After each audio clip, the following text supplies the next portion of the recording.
Hello, welcome back to Jacques Talks. I'm Shakti, and I tried making a presentation and I hated it because it made it feel like work, and I really enjoy just making these videos very low tech, so that's what we're sticking with for now. On this channel, I talk about consciousness, UAP, UFOs, aliens, NHI, spirituality, and basically I'm researching and I'm trying to follow some kind of clear path towards a deeper understanding.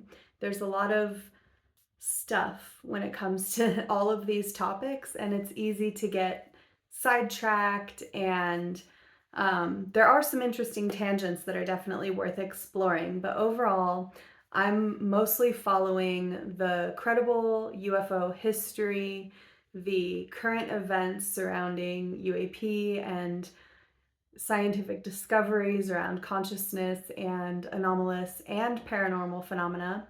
And I'm very interested in people's experiences, so I also read books about abduction and contact. A lot of times I'll be talking about books, but sometimes I'm talking about other videos that I've seen or podcasts that I've listened to, because there's all kinds of good stuff out there, and I always link everything in the description box below. So the presentation that I was going to share was kind of about these leading theories when it comes to UAP, unidentified anomalous phenomena, and NHI, non-human intelligence. These are the new terms, but a lot of us used to just say UFOs and aliens. Some people say interdimensionals, others say extra dimensionals. These are all slight variations on an idea that represents something beyond what we know of currently here on Earth, and something that is responsible for the things that we're seeing in the sky. So we are seeing a lot of activity these days. And we just had that whole drone situation, which honestly I still can't really make sense of. I don't have a strong take on it. And for some reason, it's not really calling me to research it because there's so much confusion still. But what I am interested in is the new Tic Tac footage that just came out. George Knapp and Jeremy Corbell released it on the Weaponized podcast. And as Richard Dolan said in his commentary on that video, it's basically just adding to the evidence that is pretty strong. And when you look at the pattern here, especially in regards to the Tic Tac, you see that there's a lot of activity happening off the coast of California for, let's see, I want to say 20 years, because was it 2003 or 4 was the first one, so a couple of decades maybe. And what Richard was pointing out was that this suggests a presence, it kind of it takes away from the argument that maybe this is some kind of human tech that's just being tested, because usually those things would appear and kind of go away or be replaced by something new. This kind of consistency might suggest some other kind of presence. And now we have Jacob Barber, who started his own private company after working as a government contractor. And he used to do crash retrievals of all kinds, and that included a couple of anomalous craft or tech or objects, but about the size of an SUV for one of them. And then the other one I think was even bigger, but I can't remember the size off the top of my head.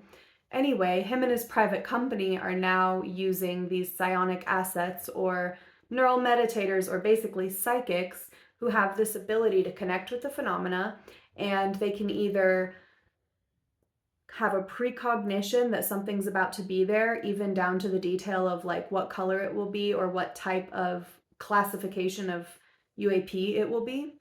And they also have the ability to engage with it in a way where they can kind of almost have a conversation with it. I don't know if I've heard anything yet that makes me believe that they're actually able to pilot these UAP, although I have heard people talk about that possibility, but in the recent videos that Skywatcher's been releasing, it sounds like so far they can have a kind of a conversation with it.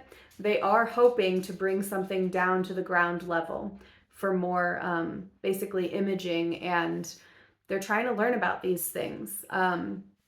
It's a really crazy reality to absorb that this is what's going on right now today, and these videos are coming out pretty quickly, and of course these things are not being covered by the mainstream media because this topic rarely is. And so if you're new to the topic, I do recommend going back to the beginning of my channel, or anyone who covers this who you like, because in order to even absorb what's happening now, it's so foreign to us. It's so sci-fi, and it's so kind of overwhelming to the system to process. And so in order to be able to process what's happening now, you have to look at the history, and that kind of gives you time to absorb this strange information and kind of make peace with it, or process it, or analyze it for yourself. And I think every individual who wants to follow what's happening now has to do something like that. I guess maybe there's some people who are just ready for it and already had this sense that these things were going on, but we seem to be living in a time where this idea of disclosure or truth coming out is accelerating. And today Richard Dolan posted a video about like JFK memos that were recently released. So you've probably heard about all of this classified information coming out, and people are now looking at that whole situation again. And anyway, I don't know, I'm not a big JFK person in terms of studying that or tracking anything around that. But what's interesting to me is the connection to UFOs, and this idea that maybe even back in that time, JFK had some information about alien presence on Earth, or anomalous craft, and that that had something to do with the CIA's assassination of him.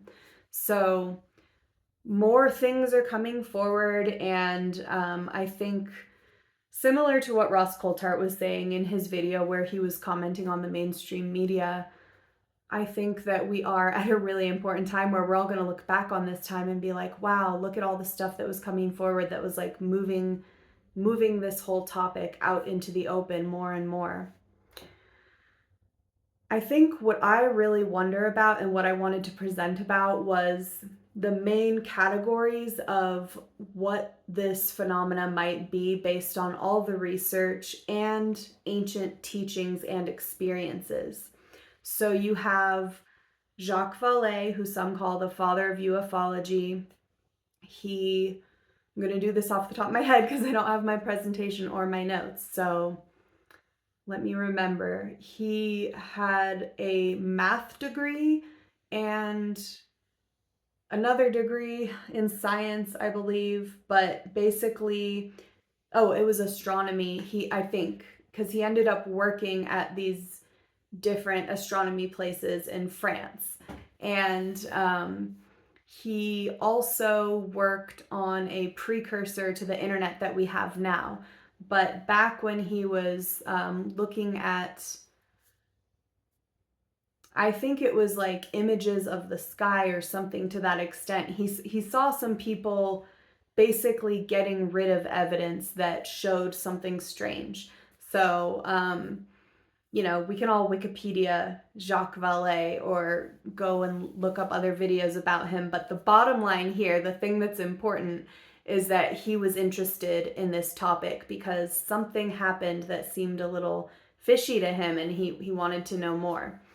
And he had different takes on this at different moments in his career. So he wrote the book Passport to Magonia, where he compares anomalous experiences to folklore and to stories that happen, like fairy abductions, for example.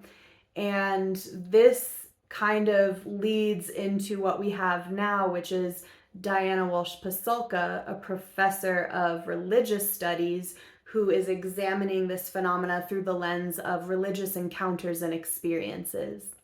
And these things can also feel similar in ways to the work that Tom Campbell does and others who study the out-of-body phenomena, astral travel, or remote viewing, or other functions of consciousness. Because in all of these various examples, what we have are things that seem kind of ephemeral, like visions, or things that can happen in the mind or in dreams.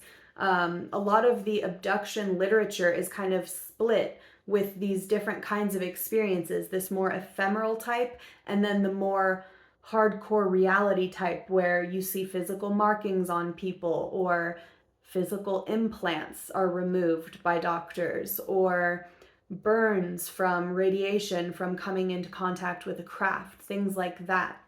And so on that side, in what some call the nuts and bolts category, we also have all of this interesting evidence, both like real hard evidence and anecdotal. So we have the radar data, we have the videos, we have the memos, we have really well-trained witnesses reporting on these things from the Navy and military.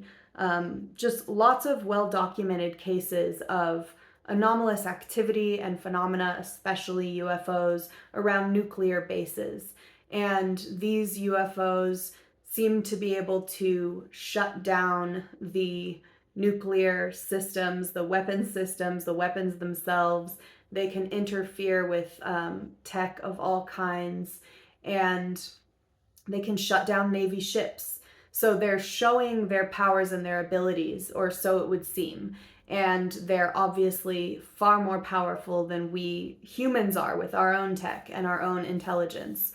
So we have all of that going on. And then in the abduction literature, on that side of the two sides that we're looking at right now, we have basically like broad daylight encounters or mass sightings where tons of people will see things all at once. And they're, it can be children, it can be adults, it can be military people, it can be regular civilians. We have like these flaps, as they call them, where these things will take place over a number of days or weeks or months. So in season 1 of Jacques Talks, I go over a lot of the specifics around all of this, but I'm summarizing here because it leaves me with this big question: what's going on? Is this some kind of consciousness phenomena, or is it actual real physical beings, either from the earth or from somewhere else? And personally, I really want to know. I want to know if there are those physical things, because for me, consciousness phenomena is absolutely easy to accept, because I grew up with a spiritual upbringing, and you find stories of this kind of thing in throughout all kinds of different world religions. It's in, folklore, and it's in my own experience, and I think it's in a lot of our experiences. Strange visions, dreams, hearing things, seeing things once in a while, feeling things, connecting with non-physical entities. And Tom Campbell's theory of everything does a great job of creating a model for reality that helps us to easily explain and understand all of this psi phenomena and paranormal phenomena. So that part is easy for me. What's still so interesting and mysterious is like what we learned about in the July 26th, 2023. I always mess up that date because it's a little dyslexia. July 26th, 2023 hearing. David Grush mentioned bodies. Biologics is the word he used. And we were all like, oh my God, there's something physical here. So I guess I'm just curious what you all think. I'm really split. I think we're definitely dealing with consciousness phenomena all the time. That's not a question to me. The question is there something more? And if there is the physical, let's call it alien or ET, also tapping into the same consciousness phenomena that humans have the capacity to tap into, and therefore that creates a bridge between us, these two very different types of physical beings? We can bridge through consciousness. Is that what's going on here? Or